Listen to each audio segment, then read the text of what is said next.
കർത്താവായ യേശുക്രിസ്തുവിന്റെ നാമത്തിൽ സ്വർഗീയ മന്ന എന്ന ഈ പ്രോഗ്രാമിലേക്ക് ഏവരെയും ഇന്ന് രാവിലെ കാലം സ്വാഗതം ചെയ്യുന്നു. യേശു എല്ലാവരെയും സ്നേഹിക്കുന്നു. യേശു എല്ലാവരോടും കരുണയുണ്ട്. നമുക്ക് നമ്മുടെ ജീവിതത്തിന്റെ ചരിത്രം പരിശോധിക്കുമ്പോൾ എല്ലാവർക്കും ഒരു ചോദ്യമുണ്ടാകാം, മനുഷ്യൻ ആരാണ്? ഇന്ന് പകൽക്കാലം ഞാൻ നിങ്ങളോട് സംസാരിക്കാൻ ആഗ്രഹിക്കുന്ന വിഷയം മനുഷ്യൻ ആരാണ്. ദൈവമാണ് മനുഷ്യനെ സൃഷ്ടിച്ചത്. എന്തിനു വേണ്ടിയാണ് ദൈവം മനുഷ്യനെ സൃഷ്ടിച്ചത്? എന്തുദ്ദേശത്തോടു കൂടിയാണ് ദൈവം മനുഷ്യനെ സൃഷ്ടിച്ചത്? നമ്മൾ ഉൽപ്പത്തി പുസ്തകം വേദപുസ്തകത്തിന്റെ അടിസ്ഥാനത്തിൽ പഠിക്കുമ്പോൾ നമുക്ക് കാണാൻ സാധിക്കും, ദൈവം മനുഷ്യനെ സൃഷ്ടിക്കുന്നതായിട്ട് നമുക്ക് കാണാൻ സാധിക്കും. സൃഷ്ടിയുടെ ചരിത്രം പഠിക്കുമ്പോൾ നമുക്ക് അറിയാം, ദൈവം എല്ലാത്തിനെയും സൃഷ്ടിച്ചു. 5 ദിവസം കൊണ്ട് സർവ്വചരാചരങ്ങളെയും സൃഷ്ടിച്ചു. അവസാനം 6-ാമത്തെ ദിവസം ദൈവം മനുഷ്യനെ സൃഷ്ടിക്കുന്നു. മനുഷ്യനെ സൃഷ്ടിക്കുമ്പോൾ ദൈവം ഇങ്ങനെയാണ് അഭിപ്രായപ്പെട്ടത്: നാം നമ്മുടെ സ്വരൂപത്തിൽ മനുഷ്യനെ സൃഷ്ടിക്കുക. അപ്പോൾ ദൈവം എങ്ങനെയിരുന്നു അങ്ങനെ ദൈവം മനുഷ്യനെ സൃഷ്ടിച്ചു. ദൈവത്തിന്റെ മുഖത്തേക്ക് നോക്കുന്നതിന് പകരം മനുഷ്യന്റെ മുഖത്തേക്ക് നോക്കാൻ തുടങ്ങി. അതുപോലെ ഇരിക്കുന്ന, അതുപോലെ തന്നെ പോലെ ഒരു സൃഷ്ടി അവൻ നടത്തി. അതാണ് മനുഷ്യൻ. ആ മനുഷ്യനെ ഏദൻ തോട്ടത്തിലാക്കി. അവനു വേണ്ടി സകലതും സൃഷ്ടിച്ചു. അവനു വേണ്ടി അവൻ ആവശ്യമുള്ളതെല്ലാം അവന്റെ ജീവിതത്തിൽ അവൻ സൃഷ്ടിച്ചു. എല്ലാം സൃഷ്ടിച്ചിട്ട് അവനെ ഏദൻ തോട്ടത്തിലാക്കി വെച്ചു. എന്നിട്ട് പറഞ്ഞു, ഇത് മുഴുവൻ നിനക്ക് അനുഭവിക്കാം, ഇതിന്റെ എല്ലാ സൗഭാഗ്യങ്ങളും നിനക്ക് അനുഭവിക്കാം, നിനക്ക് ഇതുപോലെ ജീവിക്കാം. എന്നാൽ നടുക്ക് നിൽക്കുന്ന അറിവിന്റെ, നന്മ തിന്മകളെക്കുറിച്ചുള്ള അറിവിന്റെ ഫലം നീ കഴിക്കരുത്. കഴിക്കുന്ന നാളിൽ നീ മരിക്കും. അവൻ അവിടെ ഏദൻ തോട്ടത്തിൽ സകല സുഖ സൗകര്യങ്ങളോടും കൂടിയാണ് ജീവിക്കുന്നത്. അവനെ കാണാൻ ദൈവം ഇറങ്ങി വരുമായിരുന്നു. ദൈവം അവന്റെ മുഖത്ത് നോക്കി സംസാരിക്കുമായിരുന്നു. അവന്റെ മുഖത്തേക്ക് ദൈവം നോക്കി സംസാരിക്കും. അവർ രണ്ടുപേരും കൂട്ടുകാരെ പോലെ ജീവിച്ചിരുന്ന ഒരു കാലഘട്ടം. മനുഷ്യനും ദൈവവും തമ്മിൽ ഒരുപോലെ ജീവിച്ചിരുന്ന ഒരു കാലഘട്ടം. എത്ര സുന്ദരമായിരിക്കും ആ കാലഘട്ടം. അങ്ങനെ ജീവിക്കാൻ ഒരു ഭാഗ്യം ലഭിച്ചിരുന്നെങ്കിൽ എത്ര നന്നായിരുന്നു. എന്നാൽ അവിടെ നിന്ന് മനുഷ്യൻ ആ തിന്മകളെക്കുറിച്ച്, അറിവിന്റെയും നന്മ തിന്മകളെയും കുറിച്ച് അറിയുന്ന വൃക്ഷത്തിന്റെ ഫലം തിന്നുന്ന നാളിൽ അവൻ മരിക്കുമെന്ന് പറഞ്ഞപ്പോൾ പിശാച് അവനോട് പറഞ്ഞു, ഇല്ല, നീ മരിക്കത്തില്ല, നീ തിന്നു നോക്കുക. അവൻ അങ്ങനെ ആ പിശാചിന്റെ കെണിയിൽപ്പെട്ട് അത് തിന്നാൻ തുടങ്ങി. അത് തിന്ന നാളിൽ അവൻ മരിച്ചില്ല, പക്ഷെ ആത്മീയമായി അവൻ മരിച്ചു. ഏദൻ തോട്ടത്തിൽ അവനായിരിക്കുന്ന സമയം നമ്മൾ നോക്കണം. അവിടുത്തെ രാജാവായിരുന്നു ഈ മനുഷ്യൻ. ആദാം അവിടുത്തെ രാജാവാണ്, അല്ലെങ്കിൽ ആദാം അവിടുത്തെ പുരോഹിതനാണ്. എല്ലാ കാര്യങ്ങളും ആദാമാണ് ചെയ്തുകൊണ്ട്. പാപം ചെയ്തപ്പോൾ ദൈവത്തിന് അവനോട് ദേഷ്യം വന്നപ്പോൾ അവനെ ആ ഏദൻ തോട്ടത്തിൽ നിന്ന് വളരെ വിഷമത്തോടുകൂടിയാണ് ദൈവം ഇറക്കി വിടുന്നത്. അതുപോലെ തന്നെ അവൻ ഇറങ്ങിപ്പോകുന്നതും വളരെ വിഷമത്തോടുകൂടി തന്നെ ആയിരിക്കും. കാരണം സകല സുഖ സൗകര്യങ്ങളും അനുഭവിച്ചവനാ. അവൻ ഇറങ്ങിപ്പോകുമ്പോൾ അവനുണ്ടായിരുന്ന വിഷമം എങ്ങനെയെന്ന് നമുക്കറിയാം. മനുഷ്യനെ ദൈവം തമ്പുരാൻ ശപിച്ചാണ് ഇറക്കി വിടുന്നത്. പുരുഷനെ ശപിച്ചു, സ്ത്രീയെ ശപിച്ചു, രണ്ടുപേരെയും ശപിച്ചുകൊണ്ട് അവിടുന്ന് ഇറങ്ങിപ്പോകുന്നു. ശപിക്കപ്പെട്ട മനുഷ്യനായി ഈ മനുഷ്യൻ ഏദൻ തോട്ടത്തിൽ നിന്ന് ഇറങ്ങിപ്പോയി. തൻ്റെ സ്വരൂപത്തിലിരുന്ന മനുഷ്യൻ, ആ മനുഷ്യൻ ഇറങ്ങിപ്പോയി. പക്ഷേ ഏദൻ തോട്ടത്തിൽ അവനെ ആക്കുമ്പോൾ ദൈവം തമ്പുരാൻ അവനോട് പറഞ്ഞ ഒരു കാര്യം, നീ വാഴാൻ വേണ്ടിയാണ് ഞാൻ നിന്നെ സൃഷ്ടിച്ചത്. വാഴാൻ വേണ്ടി. എങ്ങനെ വാഴുവാൻ? ഭൂമിയിലെ സകല ചരാചരങ്ങളുടെ മേലും, മൃഗങ്ങളുടെ മേലും, ആകാശത്തിലെ പക്ഷികളുടെ മേലും, കടലിലെ മത്സ്യത്തിന്റെ മേലും വാഴുവീൻ എന്നാണ് കൽപ്പിച്ചത്. 1-ാം അധ്യായം, ഉൽപ്പത്തി പുസ്തകം 1-ാം അധ്യായം 27-ാമത്തെ വാക്യം നമ്മൾ വായിക്കുമ്പോൾ നമുക്ക് കാണാൻ സാധിക്കും, വാഴുവീൻ എന്നാണ് കൽപ്പിച്ചത്. വാഴാൻ വേണ്ടി ഏദൻ തോട്ടത്തിൽ ആക്കി വെച്ച മനുഷ്യൻ ഇപ്പോൾ വീണ് അവന്റെ ദൈവത്തിന്റെ തേജസ് അവന്റെ മേൽ നിന്ന് പോയി. വാഴാൻ വേണ്ടി വാക്കിയവൻ ഇപ്പോൾ വീണു കഴിഞ്ഞു. വീണ മനുഷ്യൻ ഏദൻ തോട്ടത്തിൽ നിന്ന് പുറത്തായി. ശപിക്കപ്പെട്ടവനായി അവൻ അതിലെ നടക്കുക. എന്നാൽ കാലഘട്ടത്തിന്റെ ചരിത്രം മുന്നോട്ട് പോകുന്ന സമയത്ത് നമുക്ക് കാണാൻ സാധിക്കും, മോശ ദൈവത്തിന്റെയും മനുഷ്യന്റെയും ഇടയിലെ മധ്യസ്ഥനായി നിന്നുകൊണ്ട് മോശയ്ക്കൊരു പ്രമാണം കൊടുക്കുന്നു, ന്യായപ്രമാണം. ആ പ്രമാണത്തിലൂടെ ഇതിന്റെ ബൈലോസ്, അല്ലെങ്കിൽ കൂടുതലായിട്ടുള്ള ശാപങ്ങൾ മനുഷ്യന്റെ മേൽ വരുന്നു. അവനോട് പറഞ്ഞു, ഇത് അനുസരിച്ചാൽ നിനക്ക് അനുഗ്രഹം, ദൈവത്തിന്റെ കൽപ്പനകൾ അനുസരിച്ചാൽ നിനക്ക് അനുഗ്രഹം, അല്ല എങ്കിൽ നിനക്ക് ശാപം. ശാപങ്ങൾ ഓരോന്നോരോന്നായി പറയാൻ തുടങ്ങി. ആ ശാപത്തിന്റെ അകത്തുപെട്ട് മനുഷ്യൻ യാഗങ്ങൾ കഴിച്ചു. യഥാർത്ഥമായ ദൈവത്തോട് അടുക്കുവാൻ അവന് കഴിയാതെ വന്നു. വാഴാൻ വേണ്ടി വിധിച്ചവൻ വീണ് കഴിഞ്ഞപ്പോൾ ദൈവത്തിൽ നിന്നുള്ള അവന്റെ കണക്ഷൻ നഷ്ടപ്പെട്ടു. ദൈവവും അവനും തമ്മിൽ എന്തോ ഒരു വിടവുണ്ടായി. ആ വിടവ് നികത്താൻ വേണ്ടിയാണ് യേശു കർത്താവ് ഇങ്ങോട്ട് ഇറങ്ങി വന്നത്. യേശു കർത്താവ് ഈ ഭൂമിയിൽ ഇറങ്ങി വന്നു. യേശു ക്രിസ്തു എന്നുള്ള നാമത്തിൽ അവൻ ഇറങ്ങി വന്നു, മനുഷ്യരുടെ ഇടയിലൂടെ സഞ്ചരിച്ചു. എന്തിന് യേശു കർത്താവ് ഇറങ്ങി വന്നു? ദൈവത്തിൻ്റെ സ്നേഹം ഒന്നും കൂടെ, ഏദൻ തോട്ടത്തിലുണ്ടായിരുന്ന ദൈവസ്നേഹം മനസ്സിലാക്കാൻ വേണ്ടി പ്രവാചകന്മാരോടും പുരോഹിതന്മാരോടും ഒക്കെ കൽപ്പിച്ചിട്ടും ദൈവത്തിന് തൻ്റെ ഹൃദയം മനുഷ്യരോട് വെളിപ്പെടുത്താൻ അവരിലൂടെ കാണുന്നില്ല. എന്നാൽ കാലത്തിന്റെ തികമെങ്കിൽ ദൈവം തൻ്റെ പുത്രനായ യേശുക്രിസ്തുവിനെ ഇങ്ങോട്ട് അയച്ച് തൻ്റെ സ്നേഹം മനുഷ്യരോട് വെളിപ്പെടുത്താൻ വേണ്ടി അവൻ ഇവിടെ ഇറങ്ങി വന്നു. അവൻ എല്ലാവരുടെ ഇടയിലൂടെ സഞ്ചരിച്ച് അത്ഭുതങ്ങളും അടയാളങ്ങളും ചെയ്ത് മനുഷ്യരുടെ ഇടയിലൂടെ അവൻ ജീവിച്ചു. അപ്പോൾ ജീവിച്ച് അവനോട് ഈ സംഭവത്തിലൂടെ നമുക്ക് കാണാൻ സാധിക്കുന്നത് ദൈവത്തിന് മനുഷ്യനോടുള്ള സ്നേഹം, ദൈവത്തിന് ആഗ്രഹം ഇവനെ തന്നോട് നിരപ്പിക്കണം, എങ്ങനെയെങ്കിലും ഇവനെ തന്നോട് നിരപ്പിക്കണം. അങ്ങനെ യേശു കർത്താവ് ഈ ഭൂമിയിലേക്ക് വന്ന് താൻ സകല മനുഷ്യവർഗത്തിൻ്റെയും പാപം ഏറ്റെടുത്ത് അവൻ കാൽവറി ക്രൂശിൽ മരിച്ച് അടക്കപ്പെട്ടു. 3-ാം നാൾ അവൻ ഉയർത്തെഴുന്നേറ്റു. എന്നിട്ട് തൻ്റെ രക്തം കൊണ്ട് മനുഷ്യകുലത്തെ ദൈവത്തോട് നിരപ്പിച്ചു. ദൈവത്തോടുണ്ടായിരുന്ന ശത്രുത്വം മാറ്റിയിട്ട് ദൈവത്തോട് തൻ്റെ രക്തം കൊണ്ട്, തൻ്റെ ശരീരം മുറിക്കപ്പെട്ടതിലൂടെ ദൈവത്തോട് അവൻ നിരപ്പ് പ്രാപിച്ചു. മനുഷ്യനെ ദൈവത്തോട് യേശുക്രിസ്തു നിരപ്പിച്ചു. മനുഷ്യനും ദൈവത്തിനും തമ്മിലുള്ള മധ്യസ്ഥനായി യേശു കർത്താവ് നിന്ന് തൻ്റെ രക്തം കൊണ്ട് ജനത്തെ മുഴുവൻ വിലയ്ക്ക് വാങ്ങി അവൻ ഇവിടെ സഞ്ചരിച്ചു. നമുക്ക് യോഹന്നാന്റെ സുവിശേഷം നോക്കുമ്പോൾ നമുക്ക് കാണാൻ സാധിക്കും, വചനം ജഡമായി ഇവിടെ അവതരിച്ചു. വചനം ജഡമായി ഇവിടെ വന്നു. കാരണം ശപിക്കപ്പെട്ട മനുഷ്യൻ അവൻ ഇങ്ങോട്ട് ശാപത്തിൽ കഴിയുമ്പോൾ പണ്ട് അവനോടുകൂടെ ദൈവം നടന്നിരുന്നു, വാണുകൊണ്ടിരുന്ന സമയത്ത് ദൈവത്തിന്റെ മുഖം അവൻ കണ്ടുകൊണ്ടിരുന്നു. പക്ഷേ പിന്നീട് കാലഘട്ടങ്ങളിൽ ഓരോരുത്തരെ എടുത്ത് ദൈവം ഉപയോഗിക്കുമ്പോൾ അവർ ദൈവത്തിന്റെ ശബ്ദം കേൾക്കാൻ തുടങ്ങി. ശബ്ദം മാത്രമേ അവൾ കേൾക്കുന്നുള്ളൂ, ദൈവത്തെ കാണുന്നില്ല. ആ ശബ്ദമായവൻ ഇപ്പോൾ ജഡമായി ഇവരുടെ ഇടയിലൂടെ നടന്നു. അവൻ കൃപയും സത്യവും നിറഞ്ഞവനായി നടന്നു. കൃപയും സത്യവും, അർഹിക്കപ്പെടാത്തത് മനുഷ്യർക്ക് കൊടുക്കാൻ വേണ്ടി കൃപയും, സത്യം പറഞ്ഞതുപോലെ ചെയ്യുമെന്നും യേശുക്രിസ്തു സത്യമാണെന്ന് അറിഞ്ഞുകൊണ്ട് സത്യം നിങ്ങളെ സ്വതന്ത്രമാക്കുമെന്നുള്ള അർത്ഥത്തോടുകൂടി കൃപയും സത്യവും നിറഞ്ഞവനായി അവൻ മനുഷ്യരുടെ ഇടയിലൂടെ അവൻ നടന്നു. അവൻ ദൈവം ആരാണെന്ന് വെളിപ്പെടുത്തി കൊടുത്തു. അങ്ങനെ മനുഷ്യനെ ദൈവത്തോട് നിരപ്പിച്ചു. അവന് വീണ മനുഷ്യൻ, ഏദനിൽ അവൻ രാജാവായി രാജകീയ പുരോഹിതനായി വാണുകൊണ്ടിരുന്ന മനുഷ്യനെ അതേ പഴയ അവസ്ഥയിലേക്ക് കൊണ്ടുവരാൻ വേണ്ടി അവൻ ഇവിടെ യാഗമായി തീർന്നു. നമുക്ക് അറിയാം, 1 പത്രോസ് 2-ാം അധ്യായം 9-ാമത്തെ വാക്യം വായിക്കുമ്പോൾ അവിടെ പറയുന്നു, അവൻ ഇവിടെ വീണ്ടും നമ്മൾ മരണത്തിൽ നിന്ന് അല്ലെങ്കിൽ അന്ധകാരത്തിൽ നിന്ന് അത്ഭുത പ്രകാശത്തിലേക്ക് വിളിച്ചവന്റെ സൽഗുണങ്ങളെ ഘോഷിപ്പാൻ തക്കവണ്ണം തിരഞ്ഞെടുക്കപ്പെട്ട രാജകീയ പുരോഹിത വർഗമാക്കി യേശുക്രിസ്തുവിൽ വിശ്വസിക്കുന്നവനെ മാറ്റി. കാരണം പണ്ട് ഏദനിൽ ലഭിച്ച അതേ അധികാരത്തിലേക്ക്, അതേ ആ സ്ഥാനത്തിലേക്ക് അവൻ മടങ്ങി വരുന്നതായിട്ട് കാണാൻ സാധിക്കും. തൻ്റെ സ്വരൂപം നഷ്ടപ്പെട്ട മനുഷ്യൻ അതേ അധികാരത്തിൽ യേശുവിനെ സ്വീകരിക്കുന്ന ഒരു വ്യക്തിക്ക് ഈ ദൈവത്തിൻ്റെ സകല അധികാരങ്ങളും പ്രാപിക്കുമാറ് അവനെ തിരിച്ചു മനുഷ്യനെ ആ രൂപത്തിലേക്ക് കൊണ്ടുവരുന്നു. വാണവൻ വീണു, വീണവനെ വാഴുന്നവനാക്കി തീർത്തു യേശു കർത്താവ്.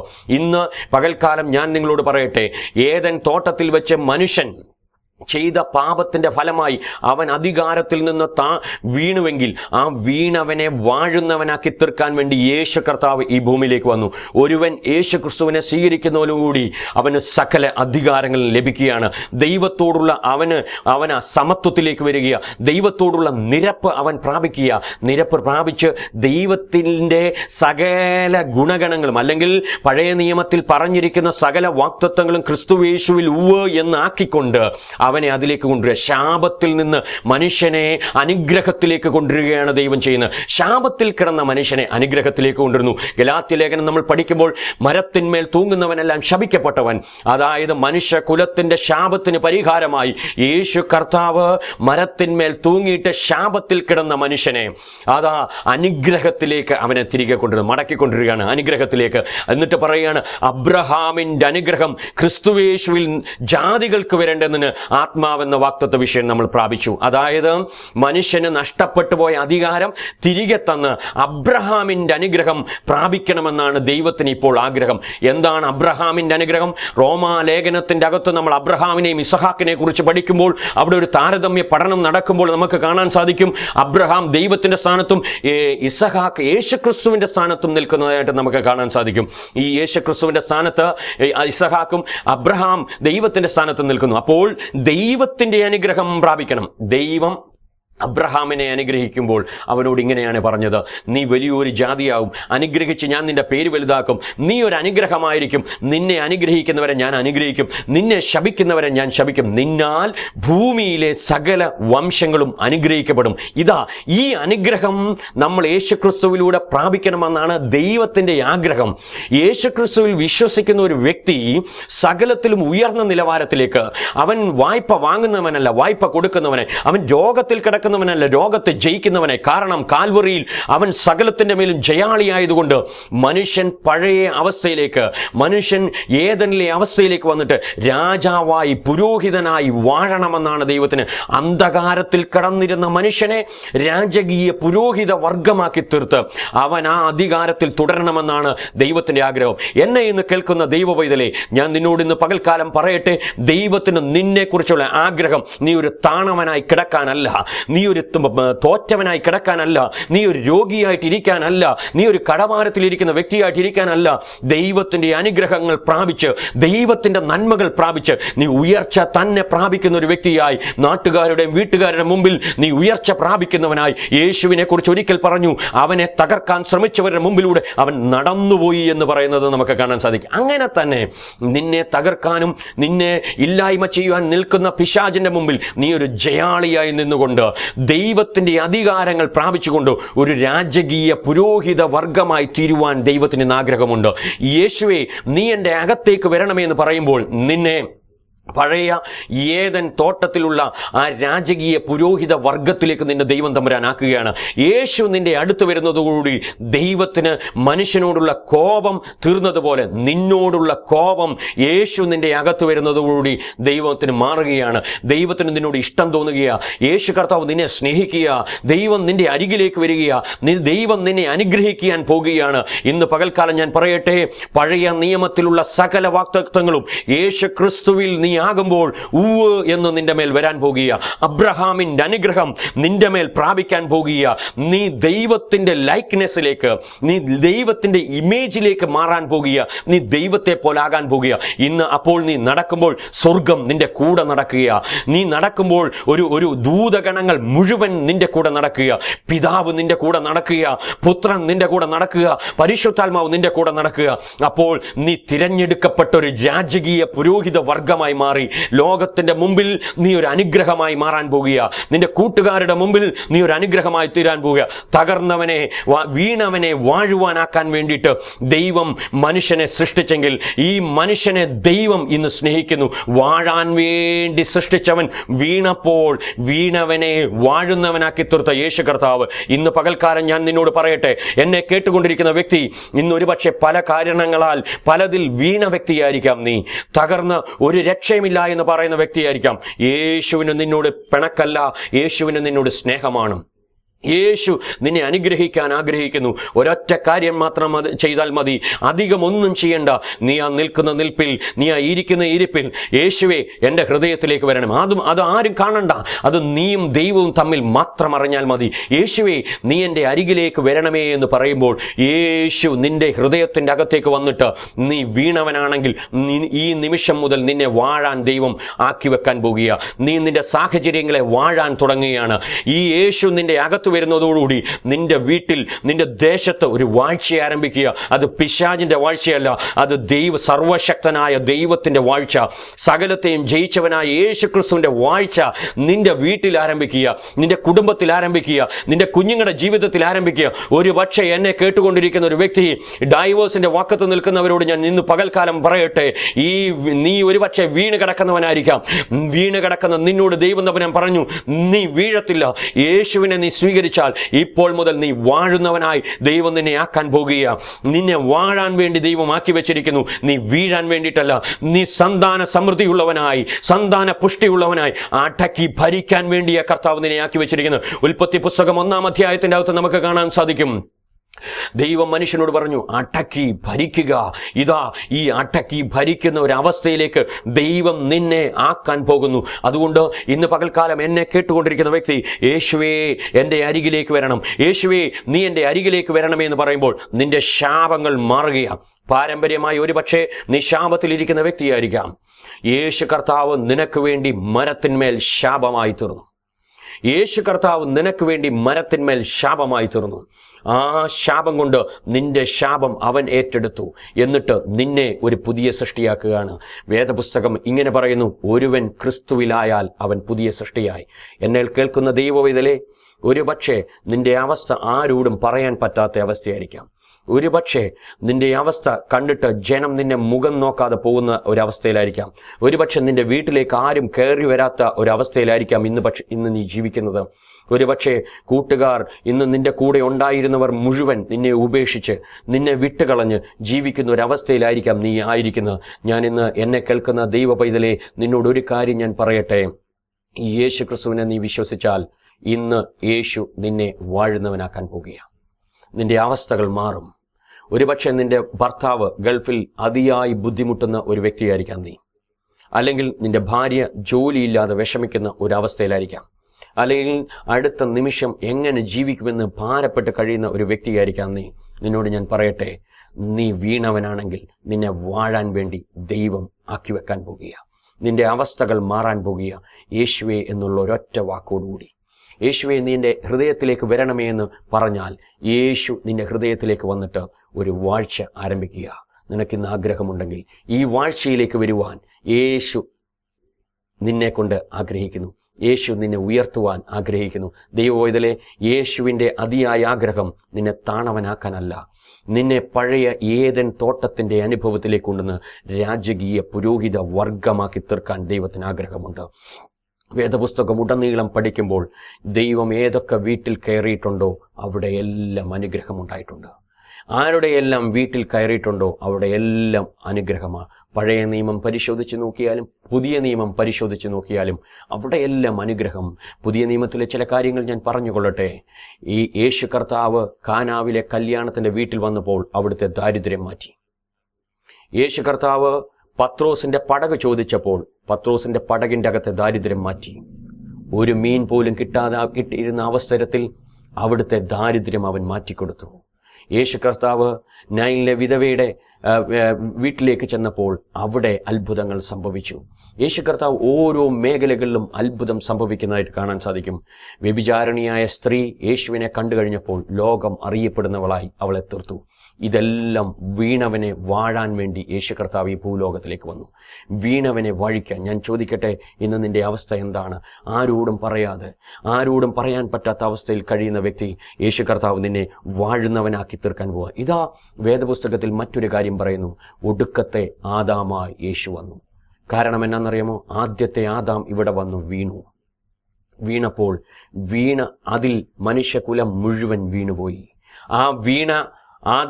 ആദാമിൽപ്പെട്ട മനുഷ്യനെ വാഴുന്നവനാക്കി തീർക്കാൻ വേണ്ടി ഒടുക്കത്തെ ആദാമായി യേശു കർത്താവ് ഈ ഭൂമിയിലേക്ക് വന്നു. ഒടുക്കത്തെ ആദാം എന്ന് പറഞ്ഞാൽ ഇനിയും ഒരു ആദാം വരാനില്ല, ഇനിയും ഒരു രക്ഷകൻ വരാനില്ല.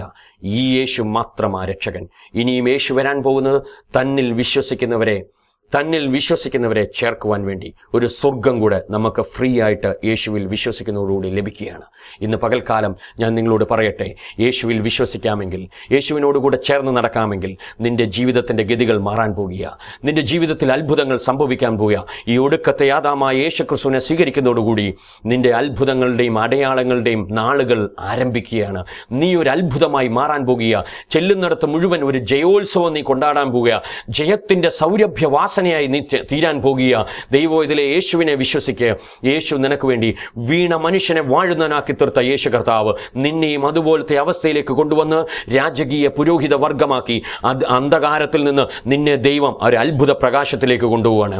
അന്ധകാരത്തിൽ നിന്ന് അത്ഭുത പ്രകാശത്തിലേക്ക് മാറ്റി തീർക്കാൻ എൻ്റെ യേശു കർത്താവിന് ഇന്ന് ആഗ്രഹമുണ്ട്. ഏത് കുടുംബമാണോ എന്നെ കേൾക്കുന്നത്, ഏത് വ്യക്തിയാണോ എന്നെ കേൾക്കുന്നത്, ഒരുപക്ഷെ നിനക്കിതിനൊന്നും സാഹചര്യമില്ല, ഒരുപക്ഷെ നീ യേശുവിനെ പലപ്പോഴും തള്ളിപ്പറഞ്ഞ വ്യക്തിയായിരിക്കാം. അതൊന്നും യേശുവിനൊരു വിഷയമല്ല. യേശുവിന് നിന്നോടുള്ള സ്നേഹം അതിയായതാണ്. യേശു നിന്നെ അധികമായി സ്നേഹിക്കുന്നു. യേശുവിൻ്റെ കരുണയും സ്നേഹവും നിന്റെ വീട്ടിൽ ഒഴുകാൻ പോകുക. യേശു നിന്നെ ധാരാളമായി അനുഗ്രഹിക്കാൻ പോകുക. യേശു നിന്നെ ഉയർത്താൻ പോകുക. യേശു നിന്നെ മാനിക്കാൻ പോകുക. ആ മാന്യത നിന്റെ ജീവിതത്തിൽ ഉണ്ടാകാൻ പോകുക. യേശുവിൻ്റെ ആ വലിയ അത്ഭുത പ്രകാശത്തിലേക്ക് നിന്നെ വർദ്ധിക്കുമാറ് നീ മാനിക്കട്ടെ. എന്നെ കേട്ടുകൊണ്ടിരിക്കുന്ന വ്യക്തികൾക്ക് വേണ്ടി ഞാൻ ഇന്ന് പകൽക്കാലം പ്രാർത്ഥിക്കാൻ പോകുക. യേശു നിങ്ങളെ അനുഗ്രഹിക്കുമെന്നുള്ള ആഗ്രഹത്തോടു ഏത് വിഷയത്തിന്റെ മുമ്പിൽ ഭാരപ്പെട്ടിരിക്കുകയാണെങ്കിലും ഇപ്പോൾ നിങ്ങൾ ആ വിഷയം കർത്താവിന്റെ കരങ്ങളിലേക്ക് ഏൽപ്പിക്കുക. കർത്താവ് നിങ്ങളെ മാനിക്കാൻ പോകുക. ഞാൻ നിങ്ങൾക്ക് വേണ്ടി നമുക്ക് ഒരുമിച്ച് ചേർന്ന് ഈ TV സ്ക്രീനിലേക്ക് കൈ നീട്ടിക്കൊണ്ട് നിങ്ങൾ പ്രാർത്ഥിച്ചാട്ടോ. ദൈവം നിങ്ങൾക്ക് വേണ്ടി അത്ഭുതം ചെയ്യുമ്പോൾ നമുക്ക് ഒരുമിച്ച് പ്രാർത്ഥിക്കാം. കർത്താവേ, ഞങ്ങൾ യേശു കർത്താവിൻ്റെ നാമത്തിൽ അടുത്തു വരുന്നു. പിതാവേ, ഇന്ന് പകൽക്കാലം ഈ രാവിലെ കാലം അങ്ങയുടെ മുഖത്തേക്ക് നോക്കുവാൻ നൽകി തന്ന വലിയ അവസരത്തിനായി സ്തോത്രം. ഞങ്ങളെല്ലാം വീണവരാണ് കർത്താവേ. ആ വീണവരെ നീ തിരിച്ച് വാഴുവാൻ വേണ്ടി ആക്കി വെച്ചതിനായി സ്തോത്രം. യേശുവേ, നീ ഞങ്ങളുടെ ഹൃദയത്തിലേക്ക് വന്നതിനായി സ്തോത്രം. കർത്താവേ, ഇന്ന് പകൽക്കാലം ഈ മെസ്സേജ് കേട്ട് യേശുവിനെ സ്വീകരിച്ച ഓരോരുത്തരെയും ഓർത്ത് പ്രാർത്ഥിക്കുന്നു കർത്താവേ. അവരെ യേശുവെ ഇന്ന് വാഴുന്നവരാക്കി തീർക്കണമേ. അവരുടെ രോഗങ്ങൾ മാറട്ടെ, അവരുടെ ജീവിതത്തിൽ അത്ഭുതങ്ങൾ സംഭവിക്കട്ടെ, അവരുടെ തകർന്ന കുടുംബങ്ങൾ നേരെയാകട്ടെ കർത്താവേ. കുഞ്ഞുങ്ങളുടെ ഭാവി നേരെയാകട്ടെ കർത്താവേ. അത്ഭുതങ്ങൾ, അടയാളങ്ങൾ, വീര്യപ്രവൃത്തികൾ അവരുടെ ജീവിതത്തിൽ നടക്കട്ടെ കർത്താവേ.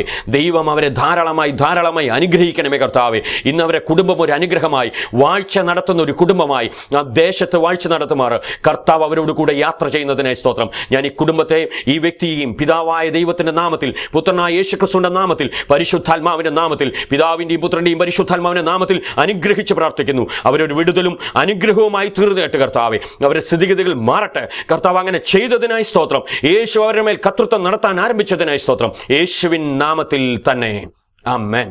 ഇന്ന് ഈ പ്രോഗ്രാം നിങ്ങൾക്ക് ഏറ്റവും അനുഗ്രഹമായി തീർന്നു എന്ന് ഞങ്ങൾ വിശ്വസിക്കുന്നു. താഴെ കാണുന്ന നമ്പറുകളിൽ ഞങ്ങളുമായി ബന്ധപ്പെടുക. നിങ്ങളോടുകൂടെ പ്രാർത്ഥിക്കാൻ, നിങ്ങളുടെ പ്രശ്നങ്ങൾ കേൾക്കുവാൻ ഞങ്ങൾക്ക് ആഗ്രഹമുണ്ട്. ഞങ്ങളുടെ ആരാധനയിൽ നിങ്ങൾക്ക് സംബന്ധിക്കാൻ താല്പര്യമുണ്ടെങ്കിൽ ചന്തക്കുന്നിൽ മലബാർ ആയുർവേദ ഹോസ്പിറ്റലിന് സമീപം എംപീരിയൽ ബാങ്കറ്റ് ചർച്ചിൽ എല്ലാ ഞായറാഴ്ചയും ആരാധനയും വിടുതൽ ശുശ്രൂഷയും നടക്കുന്നു. ആയതിലേക്കും എല്ലാ ശനിയാഴ്ചയും വൈകുന്നേരം 4:30 മുതൽ 6:30 വരെ ദൈവത്തിന്റെ വചന പഠനം നടക്കുന്നു. ആയതിലേക്കും നിങ്ങളെ ഹാർദവമായി സ്വാഗതം ചെയ്യുന്നു. കർത്താവ് നിങ്ങളെ ധാരാളമായി അനുഗ്രഹിക്കട്ടെ. ഇന്നുള്ളതിനേക്കാൾ 1000 മടങ്ങായി കർത്താവ് നിങ്ങളെ മാനിക്കുമാറാകട്ടെ. യേശുവിൻ നാമത്തിൽ തന്നെ.